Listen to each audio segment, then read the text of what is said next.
Naval, we're just not gonna bother with naval. For everything that's connected to naval, I will send you to Mortar Vikings guide, which I will try to link down below in a pinned comment.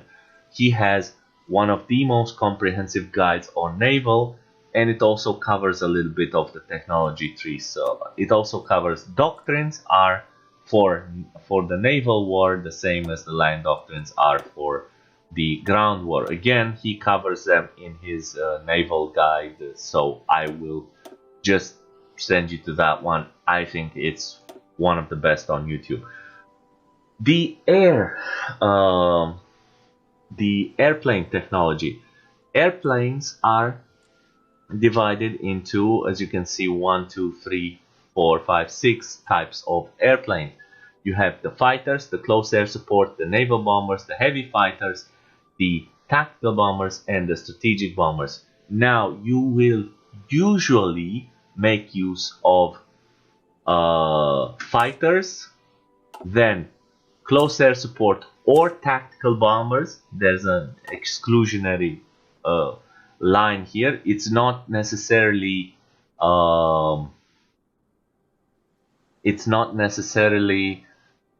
a direct exclusion. It's just that their roles overlap. Naval bombers, you can make use of them if you want to attack the naval game from an air perspective. It's actually very useful to do that. And then there are the strategic bombers, and in order to, you should also accompany them with heavy fighters. So basically, fighters will deal with air superiority and interception. That's the missions that they are assigned to. The close air support can do close air support, naval strike, and port strike, but you mostly are going to use them for close air support. The tactical bombers can do close air support, naval strike, and port strike, but you're mostly going to use them for close air support and naval strike. There's very little reason to do port strike in this game, unfortunately, and they can also do strategic bombing, but their strategic bombing is very shitty in the sense that they do 14 strategic bombing while the direct competitor to it does 45 strategic bombing. So the strategic bombings are just the strategic bombers are just better at doing this job. The tactical bombers are an all-around sort of airplane that you can sort of get away with building instead of building close air support and naval bombers and so on.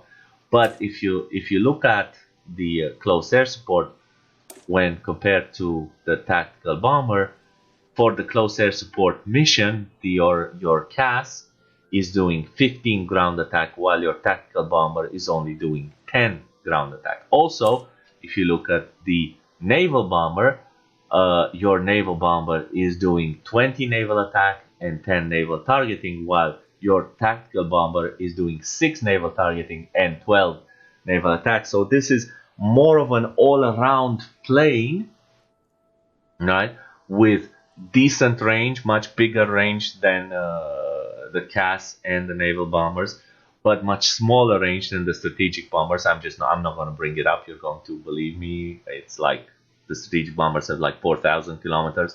So this one has bigger range than the specialist planes, but it also has less performance than the specialist planes, and it also tends to cost more, an extra piece of aluminium.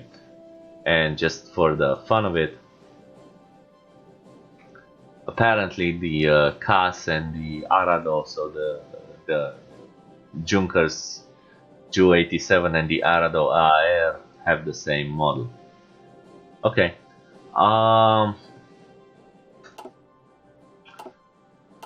So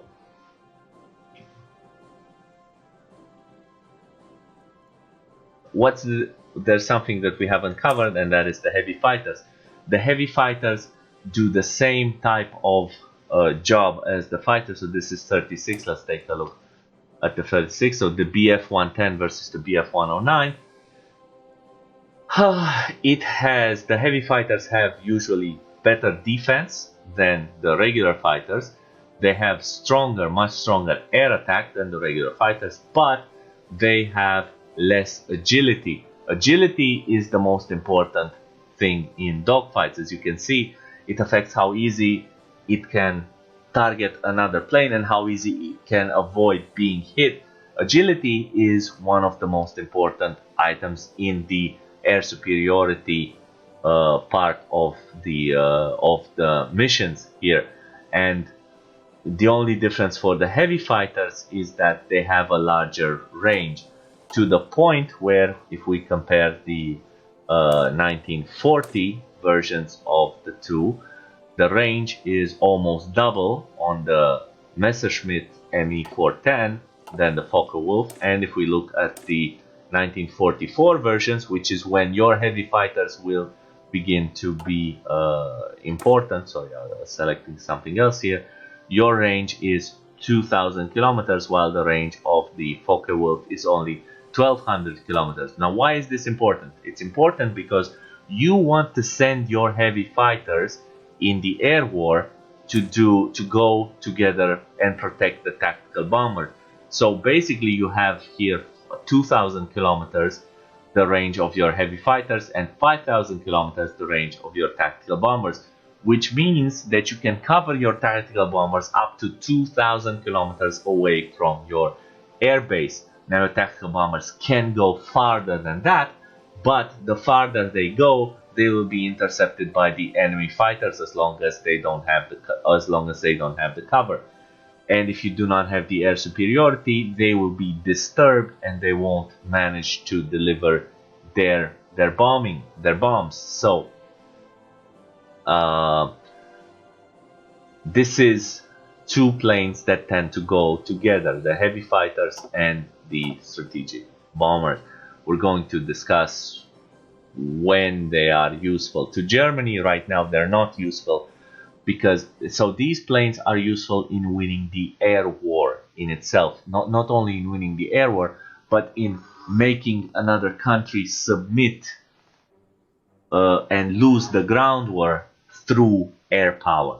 Basically, that's how you look at it. The heavy fighters and strategic bombers are an actual viable tactic for the UK. We're going to discuss how that is maybe sometime at a later date.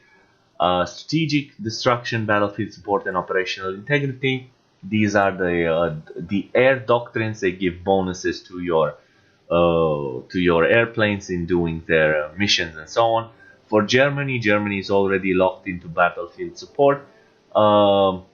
This basically gives more bonuses to fighters. This basically gives more bonuses to close air support missions, and this is sort of like an in-between, and it's actually the only doctrine that has some bonuses to a tactical bomber. So if you want to use your tactical bomber to do strategic bombing, right, and you do not want to invest in strategic bombers, this is the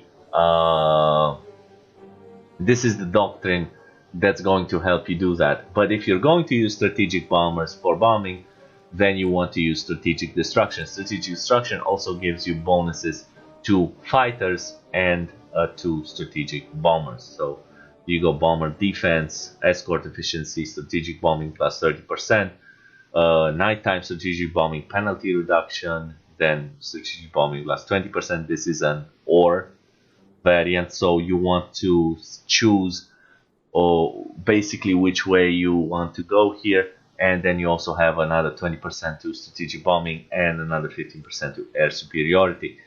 So this gives you the most fighter bonuses, this gives you the most CAS bonuses. This is what you want to use if you want to play with tactical bombers instead of strategic bombers. And then we have the engineering, and so basically the engineering tab, which we discussed. We have electronic engineering. This will give you an increase to your research speed. Then you have encryption and decryption for each level of computing after 1938. Encryption and decryption are useful in order for you to keep an eye on your enemy and to keep your enemy from keeping an eye on you. Basically, if you have a decryption advantage, you also get an extra advantage in combat. Just another little modifier that you want to stack. And remember, this game is all about stacking positive modifiers. So you always want to get decryption even if you don't have the encryption technology, just so you can keep that decryption advantage. Radio is a straight up bonus to reinforce rate, and it's also used to unlocking some other technologies.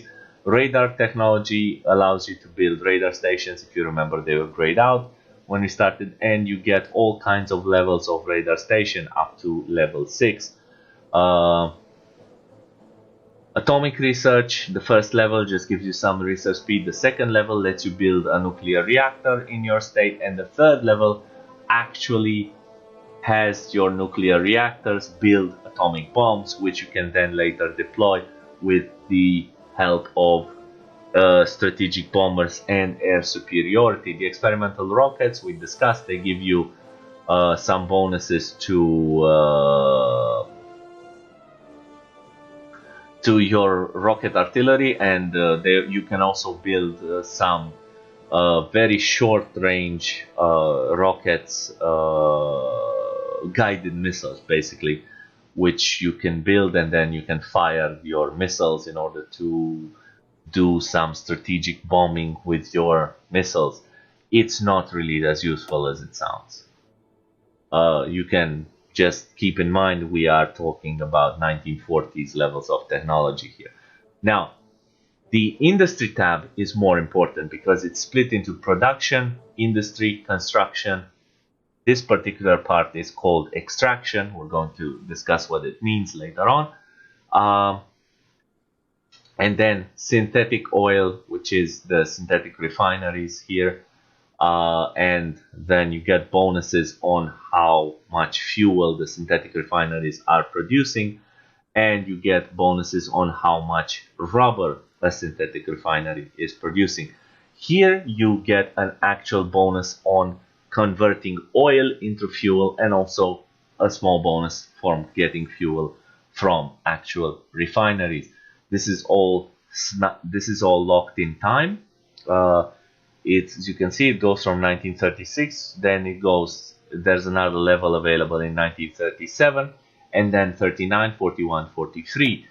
As opposed to that, on the other side, the electronics technology, you start out in 1936, but then the big technologies are available in 38, 40, and 42. So it's very easy to remember. If it's an even year, then you probably need to research some electronics technology. If it's an odd year, then you probably need to boost up your industry. Industry here, we haven't yet discussed it, but once the production is available, you get a choice between concentrated industry and dispersed industry. Now, what the difference between the two is as follows. Max factories in a state, there is no difference. Factory output, you get an extra 5% per level of concentrated industry to your factory output. This is very important because at the end, you will get an extra 25% factory output out of concentrated industry than you get out of dispersed industry. So that means you will produce, you will have an extra 25% production bonus in 1943 if you choose concentrated industry. However, there's a problem. And the problem is this: production efficiency retention and production efficiency base. The dispersed industry means what do these mean? So let's say we have let's go back to the industry tab, to the production tab. Let's say we have the next artillery. It's not yet available, but it will be at some point, right? When we switch out the artillery for the new model of artillery, in the concentrated industry version, it will start again from 10%. Otherwise, in the dispersed production, in the dispersed industry, even if you have only level 1, it will not start at 10%, but it will first off keep 10% more of whatever we have here. So it will keep an extra 10% of this, let's say it's 40%, right? So the difference between 50% and 10% is 40%, so it will keep an extra 10% of that, and it will also get a plus 5% base modifier. So it will automatically already start from 15%, and it will also keep some more of whatever production efficiency we manage to create up until that point. So dispersed industry will save you if you are going to switch your production often. However, and what also it does is it gives you a 12% reduction in factory bomb vulnerability, and I'm curious to see if this one scales.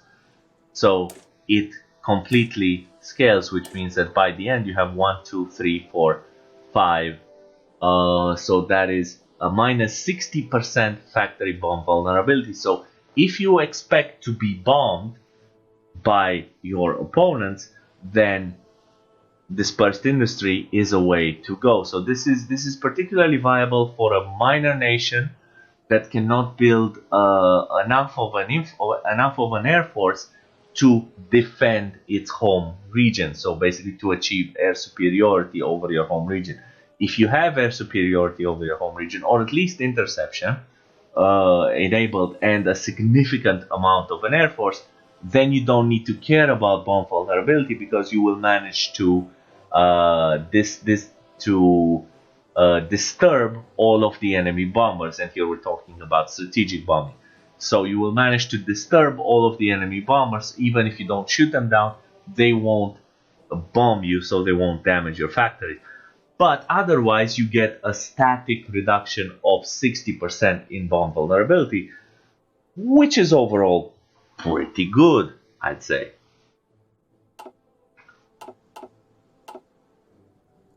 So these are the differences between concentrated industry and dispersed industry. Actually, it's dispersed is over here and concentrated is over here. So these are the differences. Overall, plus 5%. Overall, plus 25% total bonus in production, or you get more retention, more efficiency base, and less factory bomb vulnerability. And also there's something called a conversion speed bonus, which is also something that you put up here. So basically if you have a dispersed industry and you pick up older technologies like we were discussing earlier with the tanks, you can convert them faster into something else. But again, this is more of a one-time thing. So for major nations, traditionally speaking, concentrated industry is better because it will allow you to amass more production as the war goes on. So you will just have more of everything as the war goes on. However,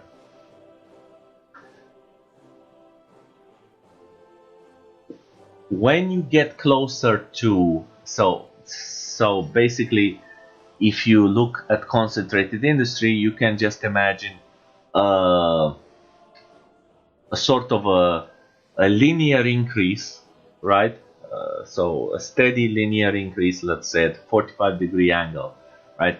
And then when you switch an equipment, it goes all the way down again, and then it starts increasing again. It starts increasing in production again. Dispersed industry is basically like, again, a linear, but let's say it's at less of an angle. So maybe something like 37% of an angle of an incline. And when you change your equipment, it only goes down half as much, or maybe even less than the concentrated industry. So basically, there are times in the early game, especially around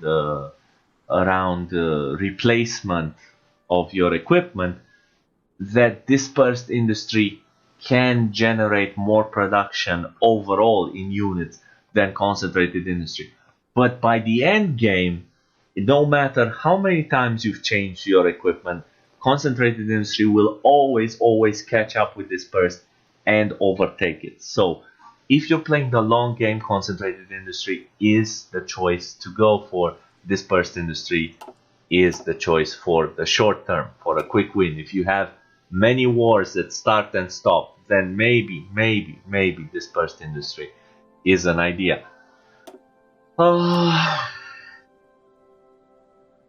Okay, so the question was, what are we going to research with our new slot? I think we're going to pick the field hospital. Yes. So there we go. That is our initial research done.